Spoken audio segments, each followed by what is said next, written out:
Welcome back to Nasdaq Trade Talks. I'm your host, Jill Malantrino, Global Markets Reporter at Nasdaq. We've been coming to you live from Phoenix, Arizona at NERI Annual Conference. I've been meeting with the top investor relations professionals within the capital market space. And joining me for this segment, we have Sally Curley. She's the CEO of Curley Global IR. And we're going to take a look at the evolutionary role of the IRO, the CEO, the CFO. Sally, some really important topics here because I can tell you throughout the coverage that's been really key here, how all of these roles are continuing to evolve and get more complex.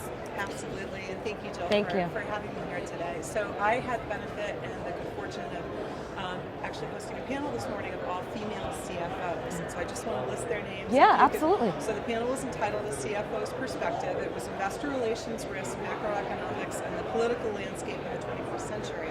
And really what we were trying to get at is a broader role of investor relations, not just taking a look at the last few years, but also taking a look at how the role is evolving. But we also wanted to get to the heart of how the role of the C-suite's evolving, the pressures that they're feeling. So we had Megan Faust, who's the corporate vice president and CFO for Amcor Technology. We had Carrie Callahan, who's the CFO for Remax, well-known name. We had Hila Scaruza, who's the executive vice president and CFO for Meritage Homes. A fantastic panel, really insightful. What were some of the key themes that you discussed?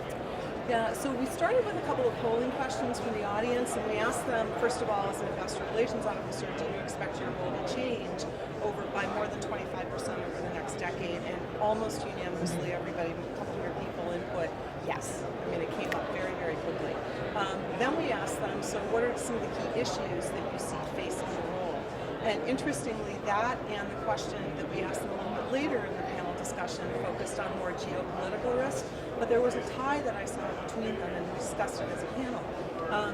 It's themes like, in no particular order, but nationalism and protectionism, tariffs, trade, China, Russia, Mexico was brought up as some of the issues that the C-suite and the investor relations officers are trying to figure out how to deal with, how to communicate, how to quantify.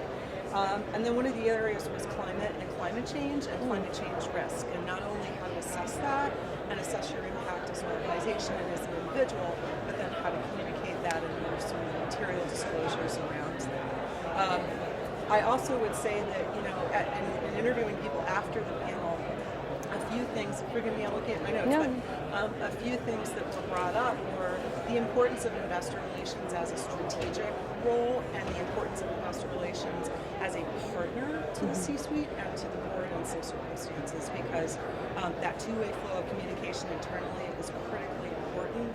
The investor relations officer has the interface with Wall Street, and so we're hearing from the most important people from an externally facing perspective, a public company perspective, and that's important to bring those key messages back to a board and a C-suite. Well, of course, you want your messaging and your communications to be consistent as well, and that's something that we spoke about yesterday on one of the segments was the IR and the PR teams having their communications be consistent, and a lot of times you would think that they're interchangeable, but they really aren't. They really aren't, and actually one of the themes that came up, as I mentioned consistently, was this partnership and the strategy involved behind all of investor relations, but also really working collaboratively and making sure that IRO brought competitive intelligence, not in a negative sense, but it was very, very important to understand what your industry is involved with, what your industry down cycles are, and also what your peers are saying, what your competitors are saying, what your peers are saying, because you don't want to put yourself in a position as an organization where you're out there as a spokesperson, you're saying one thing, and 10 of the companies in your industry are saying another. And so bringing that competitive intelligence back into your C-suite and your board to help them understand what's happening in the environment, they really look to the IR officers to do that as well. And that's something that you have control over, because the elements you're talking about, geopolitics and climate change and so forth, you have no control over that. I mean, look at the market machinations day to day. You get one headline about tariffs and then you get something else the next day. So as tricky as it is to manage day to day, imagine that quarter to quarter and then communicating that with your investors. It is. Each one of the CFOs actually brought up their specific instance for their specific industry and company and how they looked at quantifying, first of all, assessing those risks, and then really trying to take a look at how you quantify those risks.